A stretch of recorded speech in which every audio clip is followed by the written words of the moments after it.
ഉരുൾപൊട്ടലിൽ റോഡ് അടഞ്ഞതോടെ പാലക്കാട് നെല്ലിയാമ്പതിയിൽ നിരവധി സഞ്ചാരികൾ കുടുങ്ങിക്കിടക്കുന്നതായ വാർത്ത വരുന്നു. നെല്ലിയാമ്പതിയിലേക്കുള്ള ചുരം റോഡിൽ പതിച്ച കൂറ്റൻ പാറകൾ നീക്കാൻ കഴിയാത്തതാണ് ഗതാഗതം തടസ്സപ്പെടാൻ കാരണം. നിഖിൽ പ്രമേഷ് പാലക്കാട് നൽകുന്നതിന്റെ കൂടുതൽ വിവരങ്ങൾ. നിഖിൽ, വയനാട്ടിൽ മാത്രമല്ല എല്ലാ ജില്ലകളിലും ശക്തമായ മഴയും പ്രതികൂലമായ കാലാവസ്ഥയും ഒക്കെയാണ്. ഇതിപ്പോൾ നെല്ലിയാമ്പതിയിലെ ഈ അവസ്ഥ എന്താണ്? നമുക്ക് ലഭിക്കുന്ന പുതിയ വിവരങ്ങൾ എന്താണ് നിഖിൽ? പാലക്കാട് അതിശക്തമായ മഴ കഴിഞ്ഞ ദിവസങ്ങളിലൊക്കെ ഉണ്ടായിരുന്നു. 3 ദിവസം മുൻപ് നെല്ലിയാമ്പതിയിൽ ഈ മലയോര മേഖലയിൽ ശക്തമായ മഴയും കാറ്റുമൊക്കെ ഉണ്ടായിരുന്നു. ഇതേ തുടർന്ന് വനത്തിൽ പലയിടത്തും ഉരുൾപൊട്ടിയതായുള്ള സൂചനകൾ പുറത്തു വന്നിരുന്നു.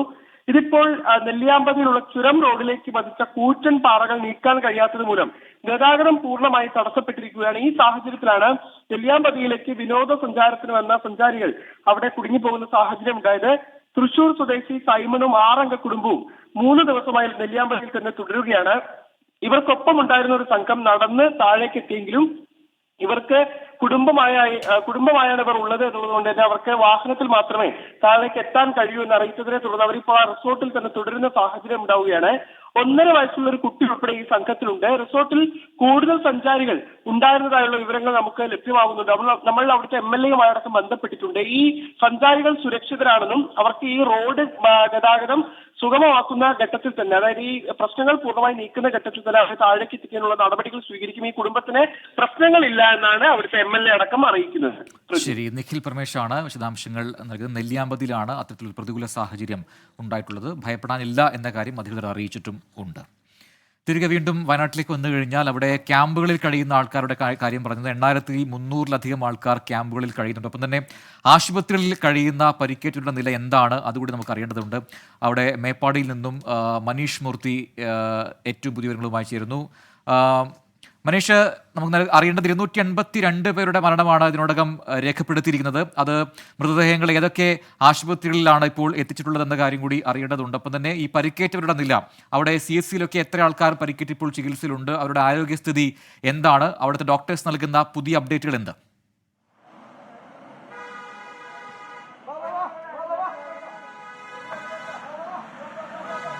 പ്രജിൻ, സുഹൈൽ, അതായത് CSCയിൽ ആരും തന്നെ ചികിത്സയിലില്ല. ഇപ്പോൾ ഒരാളെ കൊണ്ടുപോകുന്ന ദൃശ്യങ്ങളാണ് നമുക്ക് കാണാൻ സാധിക്കുന്നത്. അത് മിംസിലേക്കാണ് കൊണ്ടുപോകുന്നതെന്നാണ് നമുക്ക് മനസ്സിലാക്കാൻ സാധിക്കുന്നത്. ഇതിന്റെ വിശദാംശങ്ങൾ എന്തായാലും നമുക്ക് വളരെ വേഗത്തിൽ തന്നെ നൽകാൻ കഴിയും.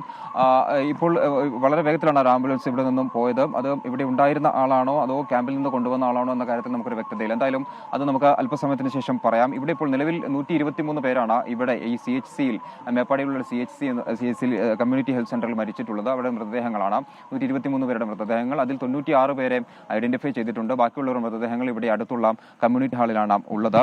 നിലമ്പൂരിലേക്ക് വന്നാൽ നിലമ്പൂരിൽ 134 മൃതദേഹങ്ങൾ ഇതുവരെ കണ്ടെത്തിയിട്ടുണ്ട്. ചാലിയാർ വഴി ഒഴുകിയെത്തുന്ന മൃതദേഹങ്ങൾ എന്ന് പറയുന്നത് 134 ആണ്.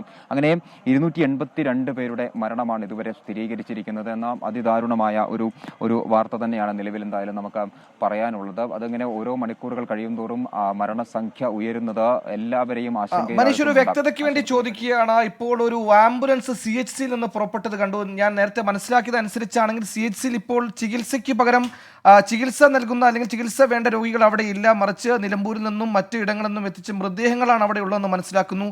ഇപ്പോൾ ഒരു ആംബുലൻസ് എങ്ങോട്ട് പുറപ്പെട്ടു? അതിൽ രോഗികളാണോ അല്ലെങ്കിൽ ഇത്തരത്തിൽ ചികിത്സ തേടി എത്തിയവരിൽ ആരെങ്കിലും ആണോ? അങ്ങനെ എന്തെങ്കിലും വിശദാംശങ്ങൾ ലഭ്യമാണോ അവിടെയെന്ന്?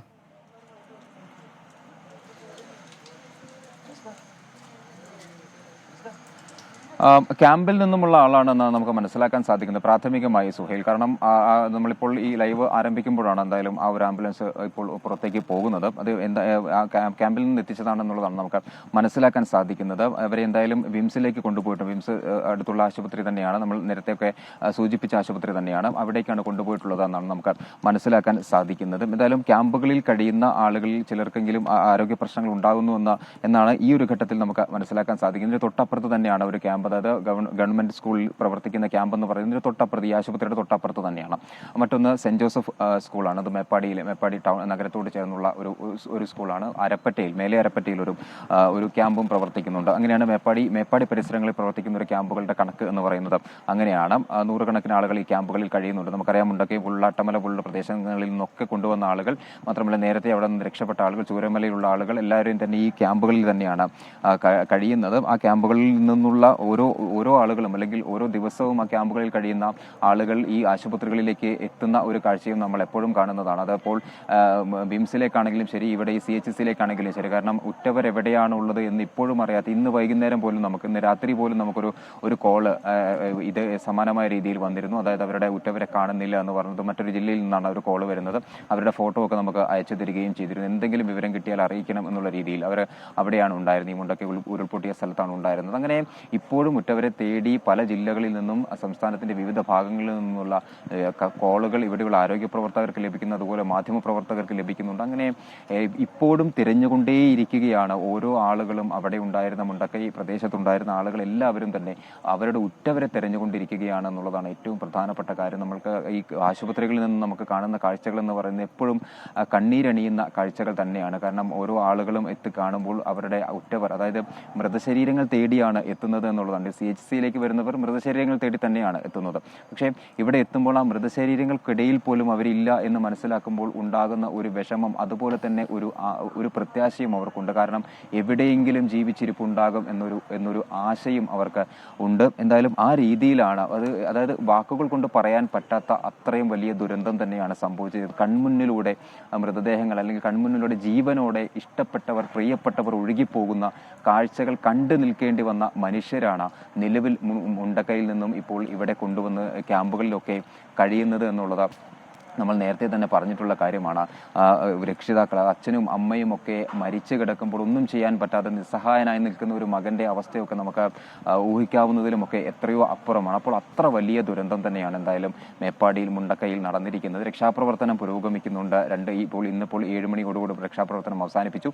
നാളെ രാവിലെ വീണ്ടും അത് ആരംഭിക്കും. മാത്രമല്ല നാളെയോടുകൂടി പാലത്തിന്റെ നിർമ്മാണം നാളത്തോടുകൂടി പൂർത്തീകരിക്കും എന്നുള്ളതാണ് മനസ്സിലാക്കാൻ സാധിക്കുന്നത്. അങ്ങനെയെങ്കിൽ കുറച്ചുകൂടി വേഗത്തിൽ രക്ഷാപ്രവർത്തനം നടത്താൻ സാധിക്കും.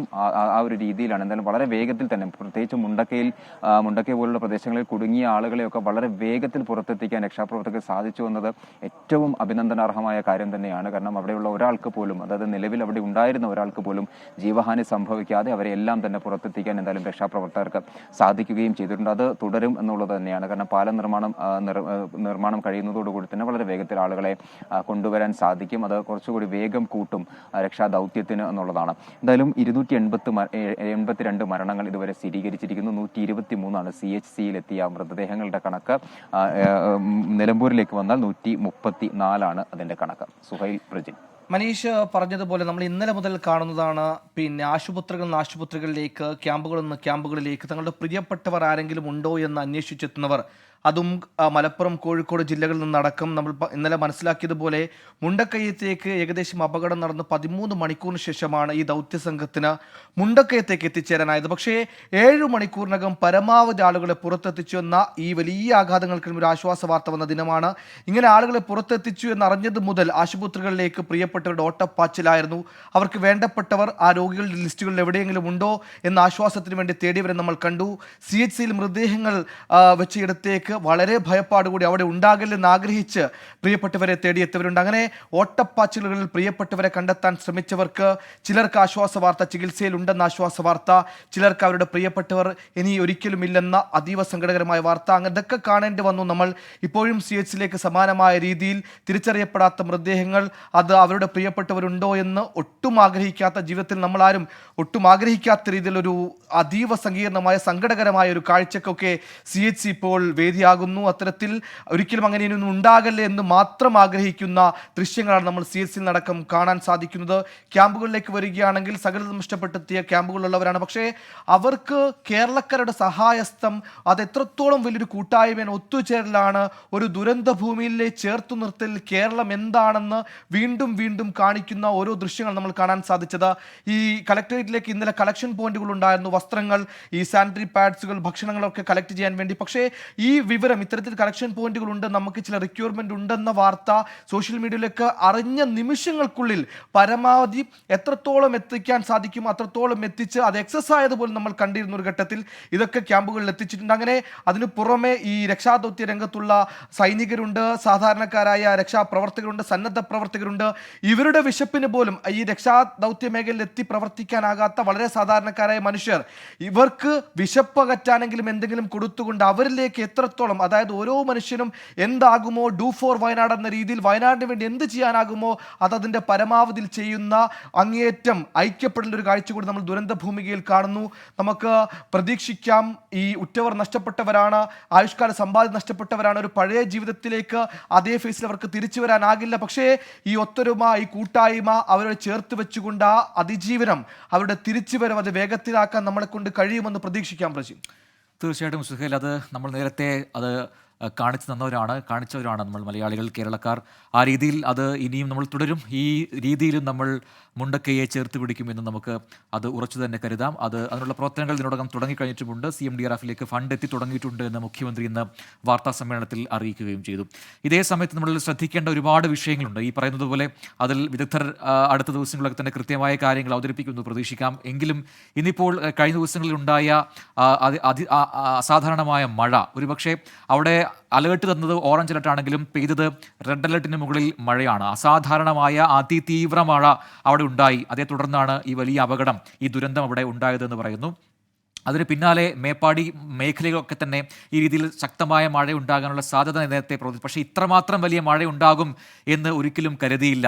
അങ്ങനെ കരുതാതെ അവിടെ സമാധാനമായി കിടന്നുറങ്ങിയ ആൾക്കാരുടെ മേലേക്കാണ് ഈ പറയുന്ന വലിയ പാറക്കല്ലുകൾ വീണ് പതിച്ചത്. അത് മാത്രമല്ല, ഇതിൻ്റെ അപകടത്തിൻ്റെ തോത് കൂട്ടാനുള്ള ഒരു പ്രധാനപ്പെട്ട കാരണം, ഒരു വലിയ ശബ്ദം കേട്ട് പുറത്തേക്ക് രക്ഷപ്പെട്ട് ഓടിയ പലരും ഓടിപ്പോയ ദിശ അത് തെറ്റായ ദിശയായിരുന്നു. ഈ ഉരുള് പൊട്ടി വരുന്ന ദിശയിലേക്ക് ആയിരുന്നു, അതിനെതിരെയായിരുന്നു ഇവർ ഓടിപ്പോയത്.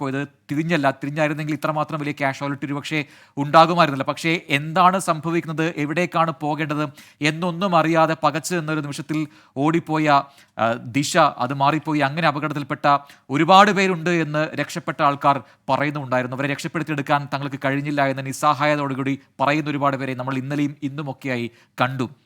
മുണ്ടക്കൈ, അതോടൊപ്പം തന്നെ കവളപ്പാറ, പുത്തുമല്ല, ഇനിയിപ്പോൾ നമ്മൾ ഷിരൂരിലേക്ക് വന്നു കഴിഞ്ഞാൽ കർണാടകയിലെ ഷിരൂർ മേഖല, അതിന് പിന്നാലെയോടെ സംഭവിച്ച മറ്റൊരു മണ്ണിടിച്ച്, ഇതെല്ലാം തന്നെ ഒരു ചെയിൻ ഓഫ് ആക്ഷൻ ആണെന്ന് ഒരുപക്ഷെ പറയേണ്ടിയിരിക്കുന്നു. ഒരു ബെൽറ്റിന്റെ ഭാഗമാണ് ഈ മേഖലകളെല്ലാം തന്നെ. പശ്ചിമഘട്ടത്തിന്റെ ആ മേഖലകളിൽ ഉണ്ടാകുന്ന ഇത്തരം അപകടങ്ങൾ അതൊരു വലിയ സൂചനകളാണ് എന്ന് പറയാതെ വയ്യ. ഗാഡ്ഗിലിന്റെ റിപ്പോർട്ടും അതെല്ലാം ചർച്ചയാകുന്ന ഒരു സമയമാണ്. പക്ഷേ അതൊക്കെ വരും ദിവസങ്ങളിൽ പഠിച്ച് കൃത്യമായി തന്നെ അധികൃതർ അതിന് വിവരങ്ങൾ പറയട്ടെ എന്ന് മുഖ്യമന്ത്രി കൃത്യമായി പറഞ്ഞെങ്കിലും അതിൽ കൂടുതൽ ചർച്ചകൾ ആവശ്യമുണ്ട് എന്ന് അദ്ദേഹം തന്നെ സൂചിപ്പിക്കുകയും ചെയ്തു. അത് വരും ദിവസങ്ങളിൽ നമുക്ക് മനസ്സിലാക്കിയെടുക്കാനും കഴിയും.